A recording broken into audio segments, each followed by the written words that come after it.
Guys आज की इस वीडियो में हम तीन चीज़ों को डिस्कस करने वाले हैं। सबसे पहला है किसी भी ट्रिक को सीखने के लिए एक प्रॉपर वे कौन सा होता है, एंड सेकंड चीज़ है पासेस, और उसके बाद हम सीखने वाले हैं ट्रायंगल पास को, और साथ ही साथ हम सीखेंगे फिंगर पास को। तो ये दो ट्रिक आज होने वाली हैं। तो स्टार्टिंग से अगर आप डे बाई डे ट्यूटोरियल्स को देख रहे हो तो कोर्स के अकॉर्डिंग आपको चार्ज, सोनिक और थंब अराउंड और टोर्नेडो आ चुका होगा। तो कंटिन्यू करते हैं आज पासेस की वीडियो को। गाइस जो हमारे नॉर्मल पासेस होते हैं वो दिखने में भले ही थोड़े से अजीब लगते हैं या फिर सिंपल लगते हैं, लेकिन कभी भी उनको फालतू मत समझना, क्योंकि वही पासेस मिलकर फिंगर पास बनाते हैं। जैसे कि कोई आपको दिखा कर कहे कि देखो ये एक पेन स्पिनिंग ट्रिक है या ये एक पेन स्पिनिंग ट्रिक है, तो ये लगेगा कि काफ़ी फालतू और सिंपल है। अगर किसी भी इंसान को दिखाओ कि देखो ये एक पेन स्पिनिंग ट्रिक है, इस फिंगर से इसमें पास करना, तो ये काफ़ी सिंपल है, इस वजह से सब इसको स्किप कर देते हैं। सबका ये कहना होता है कि बेकार में ये चीज़ और ये चीज़ करने के बजाय डायरेक्टली हम पूरा फिंगर पास सीखें। ये सबसे बड़ी मिस्टेक होती है एक बिगिनर की और बाकी पेन स्पिनर्स की, जो कि आगे कंटिन्यू करने चाहते हैं अपनी जर्नी को। तो सबसे पहले चीज़ क्या है कि जो हर एक सिंगल पासेस होते हैं उनको पहले बनाना स्टार्ट करो। तो स्टार्ट करते हैं फिंगर पास में जो भी पासेस लगते हैं उनसे। सबसे पहला पास है आपका 1 2 2 3, जिसमें कि 1 2 स्लॉट से 2 3 स्लॉट में एक पास होता है आगे की डायरेक्शन में, कुछ इस तरीके से आगे की डायरेक्शन में होता है। इसके बाद अगला पास है 2 3 3 4, जो कि 2 3 स्लॉट से स्टार्ट होता है और फिर 3 4 स्लॉट में ख़त्म होता है। यहाँ पर 2 3 से स्टार्ट करके 3 4 में आपको इस तरीके से पास करना होता है। एंड इसके बाद जो लगता है वो लगता है 3 4 2 3 स्लॉट, ये वाला पास लगता है। तो ये थोड़ा सा ट्रिकी होता है, क्योंकि इसमें जैसे कि आप यहाँ से पास करते वक्त यहाँ पर ये फिंगर है, इसके जस्ट आगे से आपको इस तरीके से पास कर देना है। लेकिन इस केस में क्या होता है कि जो पास है वो आपका सामने से नहीं जाएगा, जबकि फिंगर उसके पीछे से जाएगा, कुछ इस तरीके से। देखो इस चीज़ को ध्यान से नोटिस करो कि यहाँ पर पीछे से पास जाता है, इस वजह से ये थोड़ा सा ट्रिकी हो जाता है यहाँ पर। तो ये है हमारा 3 4 2 3। इसके बाद आता है 2 3 1 2, जो कि पीछे के साइड से होता है, कुछ इस तरीके से। तो ये वो सारे पासेस हैं जो लगते हैं फिंगर पास पे। तो पहले स्लोली स्टार्ट करो, जितने भी पासेस बताए हैं उन सारे पासेस को प्रैक्टिस करो, उसके बाद ही ट्राई करो फिंगर पास करने का। और अगर फिंगर पास पे हाथ फिक्स होता है तो ही ट्रायंगल पास आएगा। तो सबसे पहले स्टार्टिंग करते हैं कि ट्रिक को सीखने का प्रॉपर वे क्या होता है।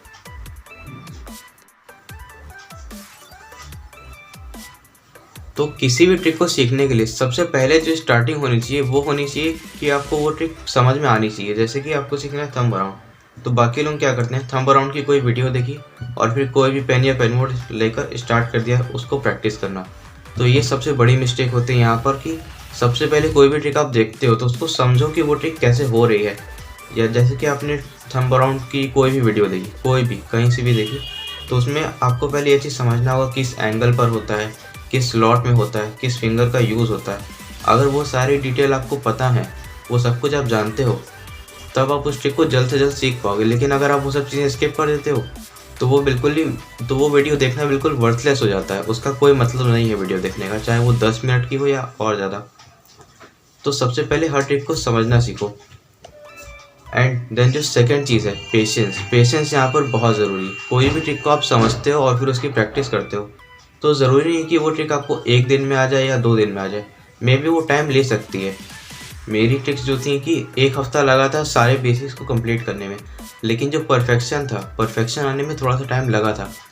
देखो जो स्टार्टिंग होती है पेन स्पिनिंग की, उसमें टाइम लगता है, लेकिन जो मिडिल का टाइम होता है ना, स्टार्टिंग के बाद का जो टाइम होता है, जब आप बेसिक सीख जाते हो तो उसके बाद ग्रोथ पता है काफ़ी हद तक बढ़ जाती है।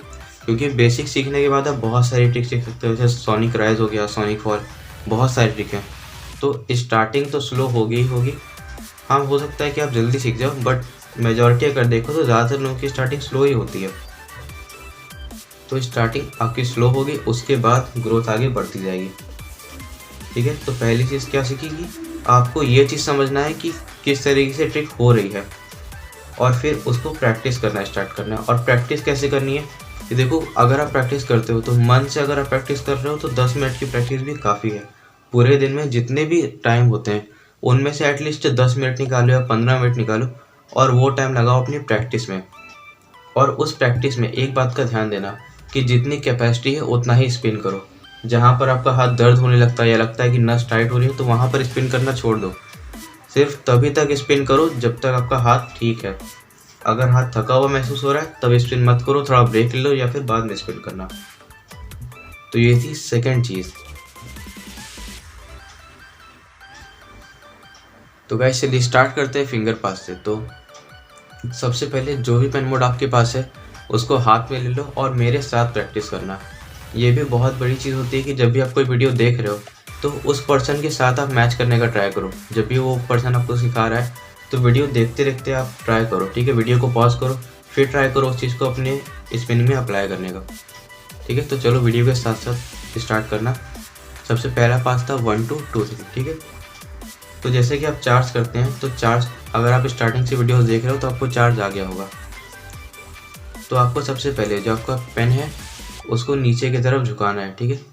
इस तरीके से कुछ आपको नीचे की तरफ झुकाना है। तो यहाँ पे जब आप इसको झुकाते हो तब आपको क्या करना है, जो ये आपकी रिंग फिंगर है ना, ये वाली फिंगर, इसको इस तरीके से आगे कर देना है। क्योंकि जब आप इसको आगे करोगे तब आपको यहाँ बीच में पकड़ने का स्पेस मिलेगा और फिर इस तरीके से आपको होल्ड करना है। तो यहाँ एक बात का ध्यान रखना, आपको पहले इसको आगे नहीं करना, ठीक है। आप इसको जब जितनी देर में पेन आपका झुक कर आगे आएगा उतनी ही देर में आपको रिंग फिंगर को आगे कर लेना है। और जितनी अच्छे से मूवमेंट होगी उतने अच्छे से आप कैच कर पाओगे, कुछ इस तरीके से।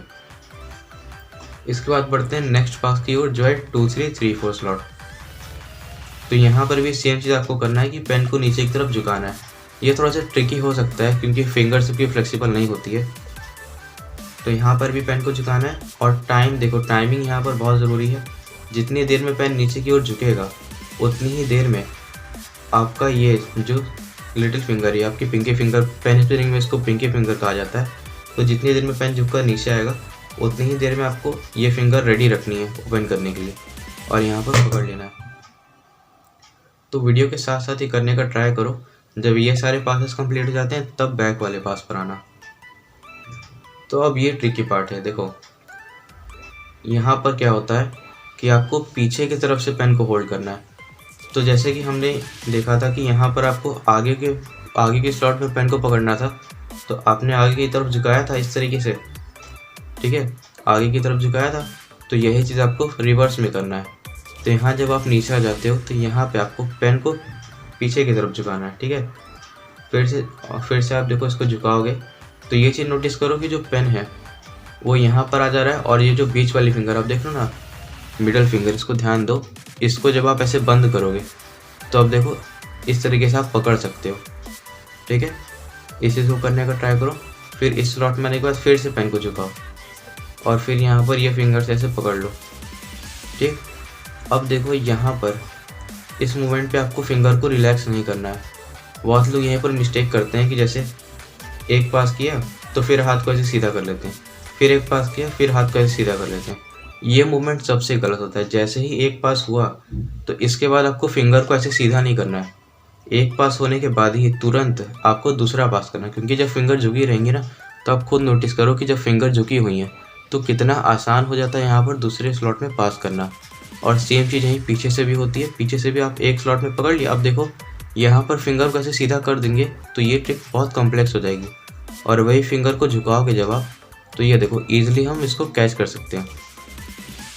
तो एक पास करने के बाद फिंगर को सीधा मत करो, उसी मोशन को कंटिन्यू करो, ठीक है। तो यहाँ पर हम मिडल तक आ चुके थे। तो अब देखो मिडल में जब आ गए तो यहाँ पर नोटिस करो कि ये जो मेरी मिडल फिंगर है, ये वाली मिडल फिंगर, इसकी मदद से मैं पेन को आगे की तरफ फिर से झुका रहा हूँ, मतलब कि पीछे की तरफ।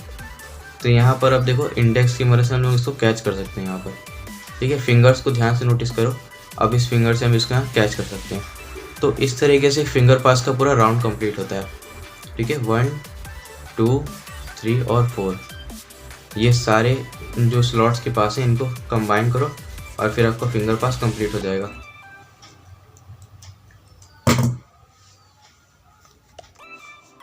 तो गाइस अब हम बात करने वाले हैं ट्रायंगल पास की। आप ट्रायंगल पास कैसे कर सकते हो। देखो ये एक बहुत ही बेहतरीन ट्रिक है सभी स्पिनर्स के लिए। और अगर आपको फिंगर पास अच्छे से आता है तो ही इस ट्रिक को स्टार्ट करना, अदरवाइज प्लीज़ इस पर मत आओ, ठीक है। पहले फिंगर पास जाकर सीखो ना। तो देखो ये फिंगर पास से काफ़ी ज़्यादा आसान होता है, लेकिन अगर आप फिंगर पास सीख जाते हो तो आप कॉन्सेप्ट को अच्छे से समझोगे। ठीक है, कॉन्सेप्ट सबसे बड़ी पावर होती है हर जगह पर। तो यहाँ पर देखो, सबसे पहले तो मैं आपको रफ तरीके से करके दिखा रहा हूँ ताकि आपको समझ में आए कि कैसे करना है इसको, क्योंकि नॉर्मली अगर ऐसे टिप को पकड़ कर आप टिप को देखोगे तो आपको कुछ समझ में नहीं आएगा कि एक्चुअली हो क्या रहा है यहाँ पर।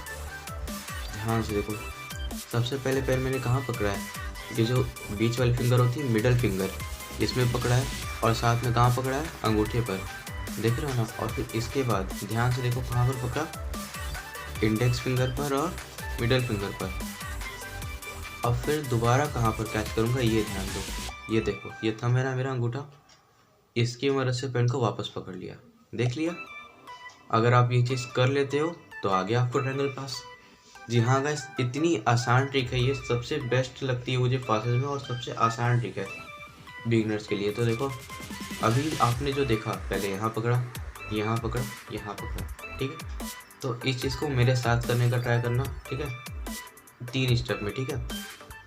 पहले यहाँ पकड़ा, यहाँ पकड़ा, यहाँ पकड़ा, ठीक है। तो पहले आप देखो, इतना अंदर भी कैच करते हो तो कोई दिक्कत नहीं, आपको पहले कॉन्सेप्ट को समझना बहुत ज़्यादा ज़रूरी है, ठीक है। यहाँ पकड़ा, यहाँ पकड़ा, यहाँ पकड़ा, ठीक है। अब इस चीज़ को कनेक्ट करके ट्राई करो, ठीक है, जल्दी, यहाँ यहाँ यहाँ, ठीक है, इस तरीके से। फिर से 1 2 3, ठीक, मेरे साथ करो।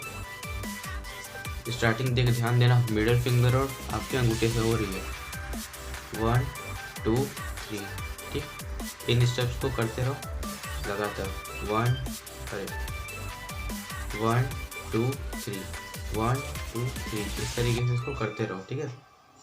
तो इन स्टेप्स को जब आप करोगे लगातार, तब आप एक चीज़ नोटिस करना कि जो मोशन बनता है ट्रायंगल पास पे, वही मोशन यहाँ क्रिएट होगा, और यही पूरा कॉन्सेप्ट है जिस पर ये ट्रिक काम करती है। तो जो चीज़ अभी आपने देखा ना, यहाँ पर 1 2 और 3 ये चीज़ हो रही है ना, यही तीनों चीज़ों को आपको साथ में करना है स्मूथ तरीके से।